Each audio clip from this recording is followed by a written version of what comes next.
A continuación empezaré una lista de reproducción acerca de ciertas funciones y herramientas de MATLAB que nos ayudarán a resolver ejercicios, principalmente de resistencia de materiales. Hoy veremos la parte 1 de propiedades de secciones transversales planas.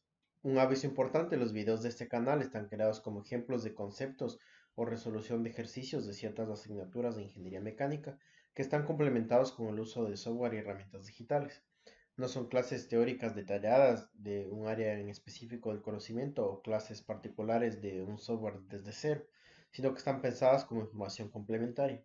Es decir, que partiendo de la idea de que los interesados en ver estos videos tienen por lo menos un dominio elemental de resistencia a materiales y el uso de software, rápidamente voy a mostrar la resolución de una tarea específica relacionada con el tema del video. Y además, para que puedan complementar la información de cada tutorial, voy a dejar los links de otros canales donde se explican temas relacionados al video. Recuerden que las herramientas digitales no sustituyen de ninguna manera los métodos analíticos y es responsabilidad de cada estudiante y profesional corroborar la información de estos tutoriales mediante varios métodos y fuentes válidas. En esta ocasión obtendremos las propiedades de una sección transversal plana. En ingeniería por lo general se suelen utilizar secciones de formas tradicionales o con ángulos rectos como tubos o vigas cuyas fórmulas o incluso los valores de sus propiedades para el caso de perfiles estandarizados son de fácil acceso, como vemos en la parte izquierda.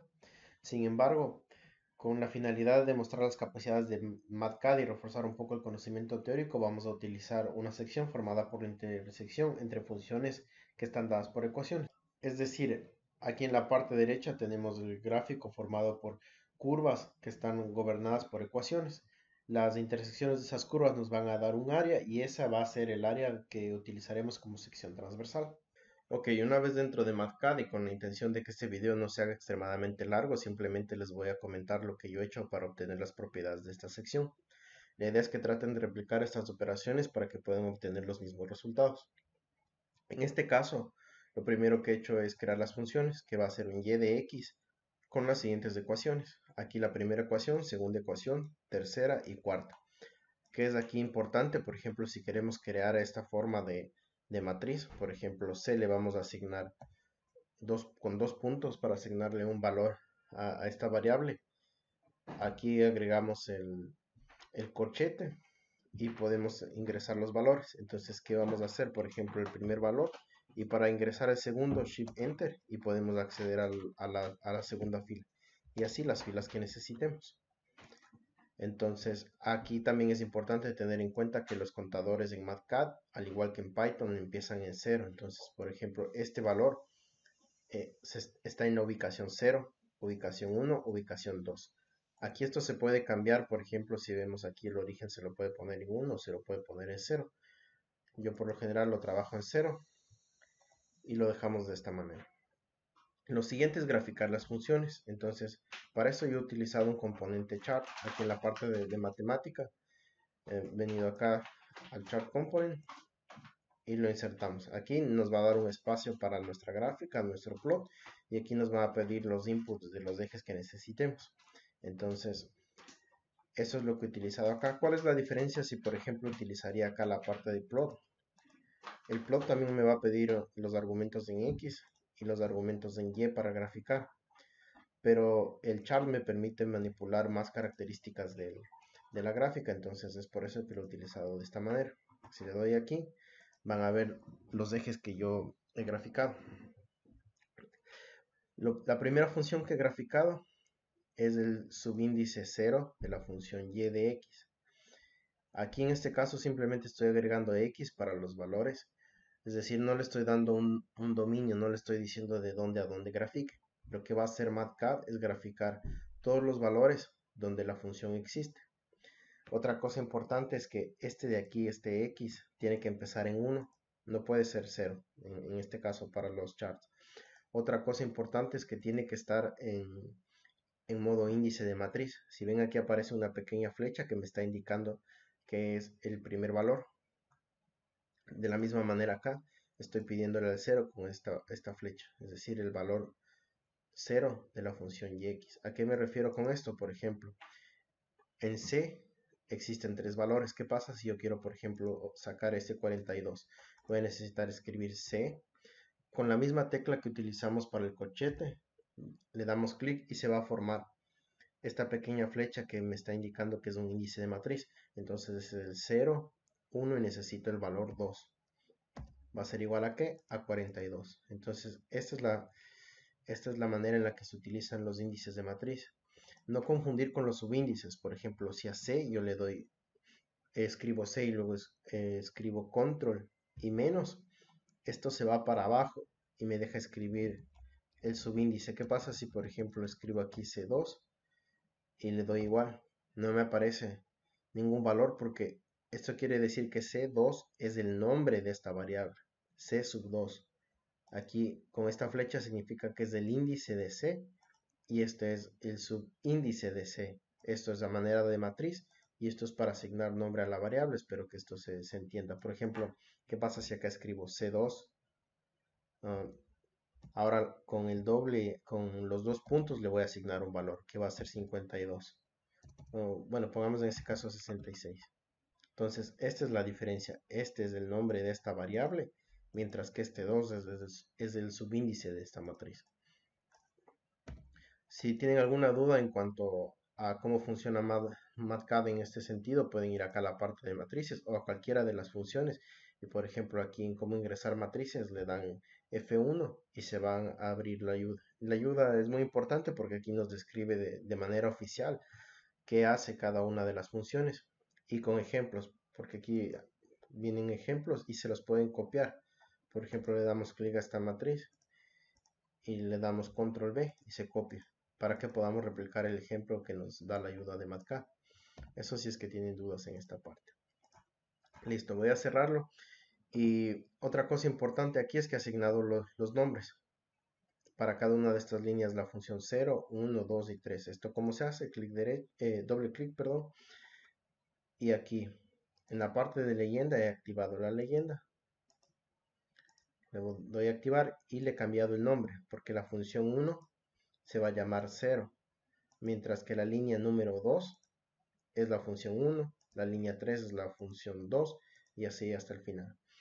Otra cosa importante es que he agregado aquí los títulos. A este X, a pesar de que van a ser los valores en X, le estoy llamando Z. Le he cambiado el nombre a Z.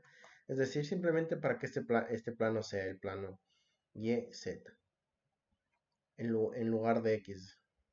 Esto después ya les voy a demostrar. Simplemente es el nombre. Esto no tiene ninguna influencia en los resultados. Listo.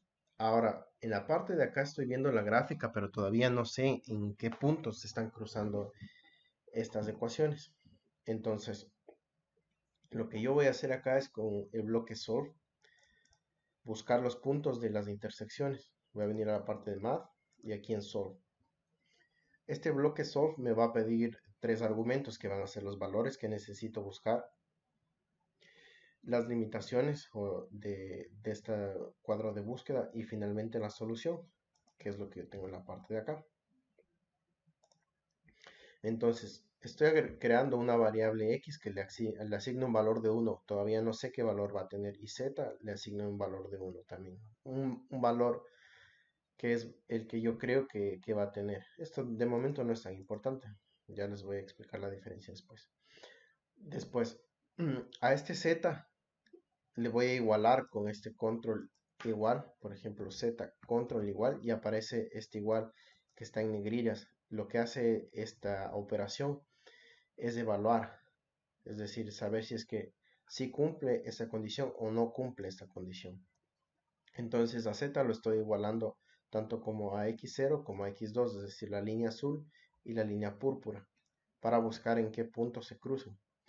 Después, estoy creando en un vector dos variables, es decir, para crearlas directamente, para evaluar dos al mismo tiempo. Se lo puedo hacer incluso por separado. Una que se llame x0, que va a tener el valor de x, y otra que va a ser el y0, que va a tener el valor de z, que se encuentre aquí.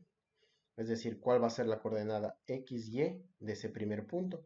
Y tenemos aquí el resultado, es decir, que estas funciones están cruzando en un punto con valores x 2.278 y y 6.585.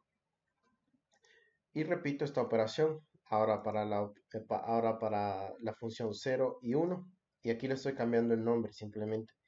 Aquí se puede ver que no va a ser una función x0, sino x1, y la siguiente se va a llamar y1a. Es importante agregar esta a porque para que no se mezclen con las siguientes operaciones que voy a hacer después, y me está dando las coordenadas de estos puntos. Lo mismo para la función 2 y 3, con un x2, un y2a, y aquí lo mismo para la función 1 y 3, que voy a asignarle un valor que se va a llamar xk, es decir, almacenar este valor en xk y almacenar este valor en una función, una variable llamada yk. ¿Qué tiene de diferencia aquí? Que le estoy agregando este 10. ¿Por qué? Los voy a explicar en la parte de acá. Me adelanto un poco a la parte de esta gráfica. Estoy buscando acá la intersección entre 1 y 3. Es decir, 1, la verde,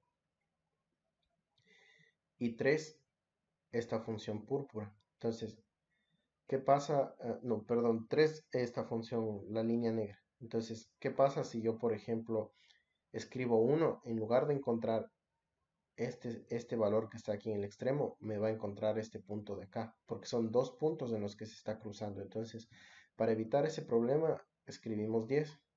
¿Qué pasa si yo escribiera 1? Me está dando una coordenada 6.2, 4.4, que es esta coordenada de acá.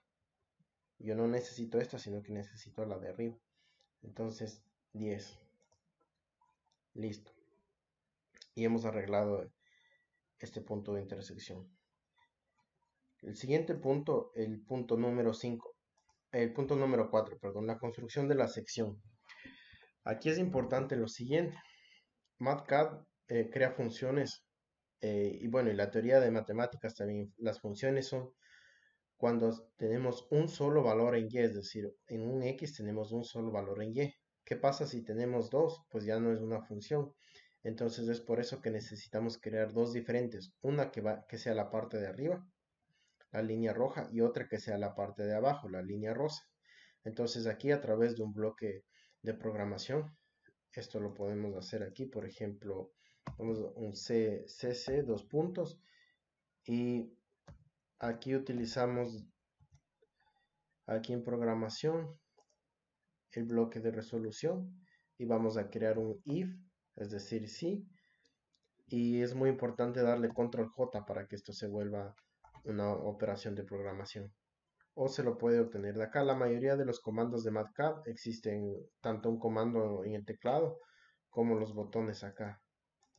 A mí, por ejemplo, me gusta utilizar los comandos del teclado porque es más rápido de esa manera. Entonces, les vamos a dar las condiciones y vemos las condiciones de acá. Entonces, ¿qué me quiere decir? Que si el x, es decir, este x que yo asigne, sea mayor que x0, pero menor que x1, la función sea igual a x, a y de x sub 0, que quiere decir que si yo estoy evaluando una función en este espacio entre estos dos puntos rojos, me grafique solamente la línea azul, es decir, este pedazo de aquí me graficó de aquí a acá, es decir, me graficó de aquí a acá. Y lo segundo, para esta parte, esta cresta de aquí de la función, que si este valor es mayor que x1, que es x1 es de este punto de acá, pero es menor que xk, me grafique y de x sub 1, es decir, y de x sub 1, la línea verde, es decir, ahora agregué la línea verde. Y con eso completado con el y1, toda esta línea roja. Ahora vemos la parte de acá, el y2, exactamente la misma lógica de x0 a x2 y de x2 a xk, para agregar esta línea púrpura de acá, esta línea rosa.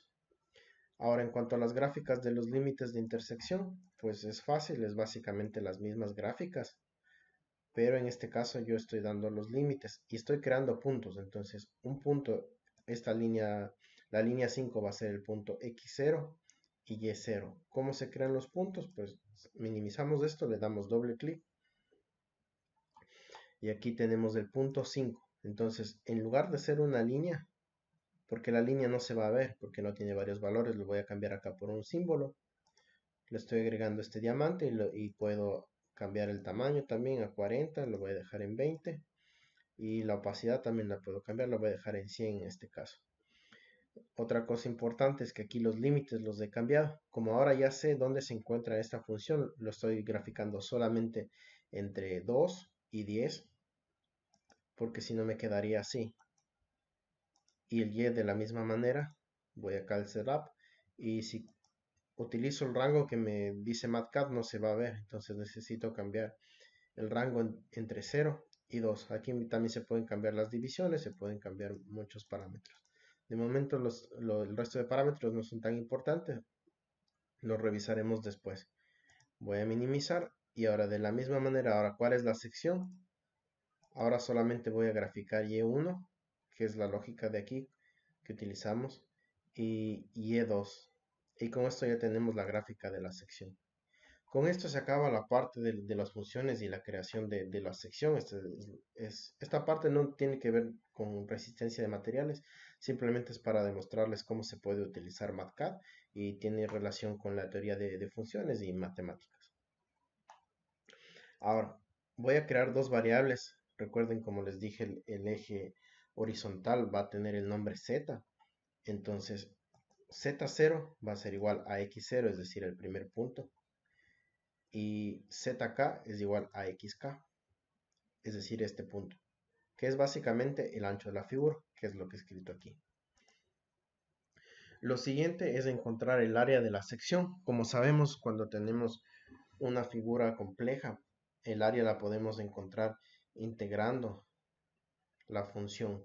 Entonces, para esto lo he escrito de la siguiente manera. Aquí lo importante es saber escribir los límites para poder encontrar el área. Entonces estamos integrando de y1, que es la parte de la función de arriba, y y2, la parte de la función de abajo. z0, es decir, dónde empieza, y zk, dónde termina la función. Para eso hemos utilizado el diferencial de y diferencial de z. Si utilizamos, por ejemplo, control shift y nos está dando una integral que necesitamos los siguientes argumentos: los límites de integración, la función y el diferencial. Entonces, en este caso, lo que parece un poco raro aquí es que no tenemos una función. Aquí estamos diferenciando uno, es decir, una constante. Esto es así porque necesitamos escribirlo de esta manera para que MATCAD entienda de dónde a dónde queremos integrar. Para esto he creado acá un pequeño ejemplo. Vamos a crear un rango de 0 a 10, es decir, de 0 a 10. Y la función va a ser 2x, es decir, cada uno de estos x multiplicado por 2 y nos da un triángulo. Entonces, un triángulo de base 10, altura 20. Entonces, ¿cuál sería el área según la geometría? Base por altura sobre 2. Base por altura sobre 2 igual 100. Para esto lo que yo he hecho acá a este valor xk, que es decir, el final de esta, de x. Para esto, aquí a las filas de x les he restado 1, porque son 11 filas menos 1, me va a dar el valor en 10. Entonces aquí vemos, empiezan los contadores en 0 y terminan los contadores en 10. Esta parte no es, yo podría escribir 10 directamente, pero la idea de esto es que, por ejemplo, no dependa cuántos valores yo ingrese, sino que cada vez todo sea automático. Si escribo 500, vieron, la gráfica cambió y cambiaron los resultados. El XK cambió a 500 y ya no es 10. Voy a regresar a 10. Esto es una aclaración porque la idea de trabajar en MATCAD o en alguno de estos programas es tratar de tener el mayor nivel de automatización para que podamos resolver cualquier tipo de problemas. Obviamente, dependiendo de qué es lo que estamos resolviendo, vamos a poder automatizar completamente o no, o vamos a tener que cambiar ciertos parámetros. Ahora el origen, como ya sabemos, el origen está en 0, es decir, el valor 0, 0 es igual a 0 en este caso. Y em, lo vamos ahora acá para la altura. La altura es y de k, es decir, y cuando k es 10, cuando xk es 10, y es 20, es decir, h es igual a 20. Y aquí tenemos lo que sería según la geometría, base por altura sobre 2. Ahora, ¿qué pasa si quisiéramos integrar? Vamos a necesitar utilizar dos integrales porque la primera vamos a utilizar la integral desde x de 0, es decir, toda la altura, por los valores de y de x y por todo el ancho, es decir, desde 0 es decir, desde x0 hasta xk, y me está dando los mismos resultados. Entonces, esta es la manera de buscar las áreas de las figuras con integrales en MATLAB. Entonces, esto, bueno, puede parecer un poco confuso, pero la idea es que traten ustedes de crear su propio programa y van a ver que esto dan los mismos resultados, 400, 400. Listo. Entonces, este es el área de nuestra función, el área que está dentro de esta figura. Ahora, vamos a empezar con la parte de resistencia de materiales. Necesitamos el segundo momento de área o el momento de inercia con respecto al eje Z. Con respecto al eje Z se utiliza la altura en Y por el área. Entonces estamos utilizando exactamente los mismos límites de integración, solamente que hemos agregado el Y al cuadrado. Esto lo podemos ver, por ejemplo, acá yo tengo abierto el libro de Hibbeler y aquí tenemos las fórmulas. Momento de inercia acá. Para X utilizamos la altura en Y por la diferencial del área. Para Y, la distancia en X por el área. Entonces es lo que yo estoy haciendo acá, solo que en mi caso se llama Z. Para Z utilizo Y. Segundo momento de área con respecto a Y. Para Y utilizo Z al cuadrado. Y aquí tengo los resultados. Primer momento de área con respecto al eje Z, lo mismo. Utilizamos la altura en Y por el área, pero en este caso ya no es al cuadrado, solamente Y, ya no al cuadrado. Y el producto de inercia que nos va a servir para encontrar el ángulo principal y otros valores que necesitamos. Entonces aquí está, ahora es la multiplicación de Z por Y, que no están al cuadrado. En este caso los límites de integración son los mismos. Entonces esto va a estar automatizado. Como estoy escribiendo aquí con las funciones, no importa qué función yo escriba, siempre van a dar los resultados. Primer momento de área con respecto al eje Y, igual lo utilizamos con respecto a Y, vamos a utilizar Z. Todas estas funciones, todas estas ecuaciones, perdón, son ecuaciones de resistencia de materiales que pueden encontrar en libros o en fuentes bibliográficas acerca de este tema. En este caso, como guía, yo estoy utilizando el libro de Hibbeler, la edición 14. Ahora, las coordenadas del centroide. Para encontrar las coordenadas del centroide de esta figura, pues necesitamos para la Y dividir el primer momento de área con respecto a Z sobre el área y obtenemos la coordenada vertical. Para la coordenada horizontal en Y sobre el área y tenemos el punto en esta figura, cuál va a ser el centro de esta figura, dónde va a estar el centroide de esta figura. Lo siguiente es que voy a crear unas funciones que se va a llamar Z y la otra se va a llamar alfa, porque ahora voy a tratar de inclinar este centro de coordenadas hasta encontrar los momentos máximos y mínimos y saber cuáles van a ser los ejes principales. Entonces, esto está, por ejemplo, en la parte de acá abajo. La parte de la teoría no la voy a explicar toda, esto lo pueden leer aquí en la parte de Hibbeler. Es decir, por ejemplo, si yo inclino ahora estos ejes, saber cuáles van a ser los momentos de área con respecto a estos nuevos ejes. Esto sirve para encontrar, por ejemplo, los ejes máximos y los ejes mínimos, perdón, los momentos máximos y los momentos mínimos, y también saber cuál va a ser el ángulo que necesito para encontrar este nuevo sistema de ejes. Entonces, para esto simplemente en Z voy a crear un rango, un dominio desde Z0 hasta ZK y aquí hasta 360. En este caso, MATLAB directamente trabaja en radianes, entonces vamos a utilizar desde 0. Aquí le estamos dando el intervalo hasta 2pi, es decir, hasta 360. Y utilizamos de nuevo fórmulas de resistencia de materiales. Ahora con respecto al nuevo eje, vamos a utilizar la teoría de ejes paralelos. Es decir, como vamos a necesitar ahora con respecto a un nuevo eje ZX, que esto por ejemplo está en la parte de acá arriba, vamos a utilizar las fórmulas que se nos da aquí. Es decir, ahora Lo que calculamos hasta este momento fue el Y y el Z en nuestro caso.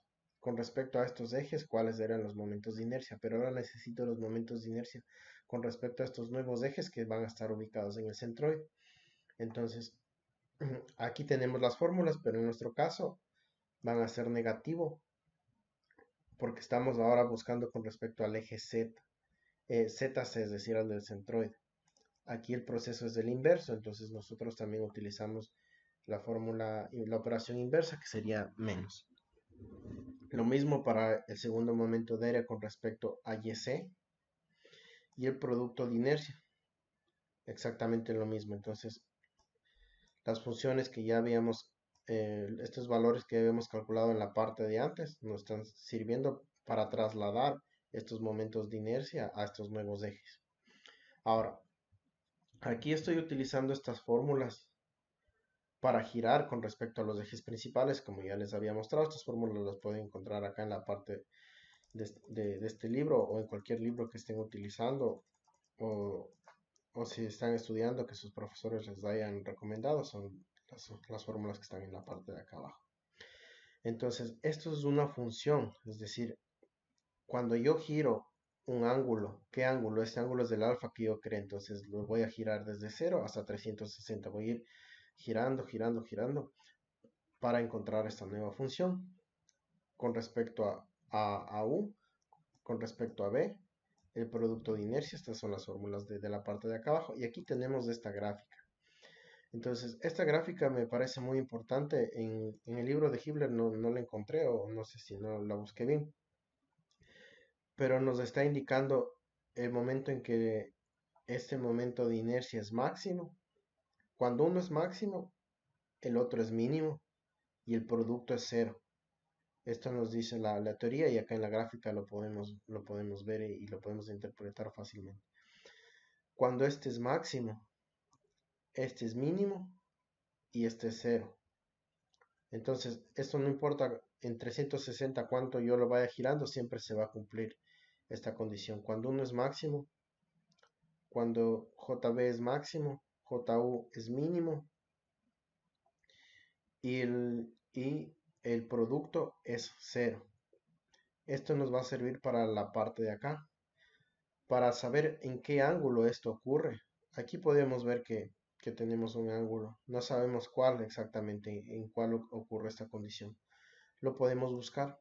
Aquí lo estoy buscando con la fórmula de resistencia de materiales, esta fórmula de acá. Y me da menos 17, es decir, a partir de este 90, menos 17 hacia acá. O en este caso, con un bloque de soft, lo he hecho de la misma manera. Que nos dice también la teoría que cuando el producto es máximo, o sea, esta fórmula que es la del producto de inercia, yo la he igualado a cero como condición con el igual con negrillas. Y ahora, encontrar en qué momento este alfa es igual a este cero, es decir, en qué momento de alfa el producto es cero. Entonces aquí me está dando el ángulo 72.236, es decir, desde 0 hasta 72. Lo he restado para que se note que es exactamente la misma operación. Si a 90 le resto este 72, me va a dar 17,76,4, que es exactamente lo mismo. Entonces, esta parte de aquí es muy interesante porque estamos comprobando la teoría con las fórmulas tanto de resistencia de materiales, tanto con la interpretación gráfica de estos momentos. Y ahora, a este nuevo eje que va a tener una inclinación, a estos ejes inclinados, ahora voy a buscar los momentos de inercia y las propiedades de esta sección con respecto a estos nuevos ejes inclinados. Es decir, trasladar este punto de origen hacia acá con esta inclinación. Ok, en la parte de acá entonces tenemos ahora el segundo momento con respecto a este eje principal. Con esto podemos obtener el máximo y el mínimo. Esto según la fórmula. También acá nos presentan otra fórmula los libros. Esta fórmula de acá para encontrar, aquí está, el máximo y el mínimo. Más cuando es máximo, menos cuando es el mínimo. Solamente que no sabemos con respecto a qué eje. pero podemos ver el máximo, J máximo, coincide tanto con la función, tanto como con la fórmula. Y lo mismo para el eje principal B. Podemos ver aquí.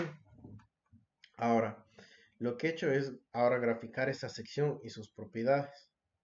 Acá en la parte de abajo están tanto Y1, Y2, la parte de abajo. Como vemos aquí Y1, Y2. Aquí he creado el centro, es decir, para los puntos. Este de aquí, YC y ZC para este punto. De la misma manera, acá es una cruz, no es una línea, sino es una cruz. Y estos nuevos ejes, para crear estos nuevos ejes, pues esto es sencillo. Esta función de aquí, simplemente a cada z, a cada valor de z le voy a ubicar en YC, es decir, a esta altura. Y se me está formando esta línea. Para esta segunda línea vertical, lo que he hecho aquí es crear estos pequeños valores. Es decir, en ZC, que es la coordenada aquí del centroide, simplemente graficar valores de 0 a 20. En ZC, de 0 a 20. Y aquí tengo el centroide. Pero recuerden que también busqué el ángulo y los nuevos ejes. Entonces, esto está en la parte de acá abajo. Aquí he ingresado la fórmula para los nuevos ejes. Y el ángulo ya lo conocemos desde el ángulo principal.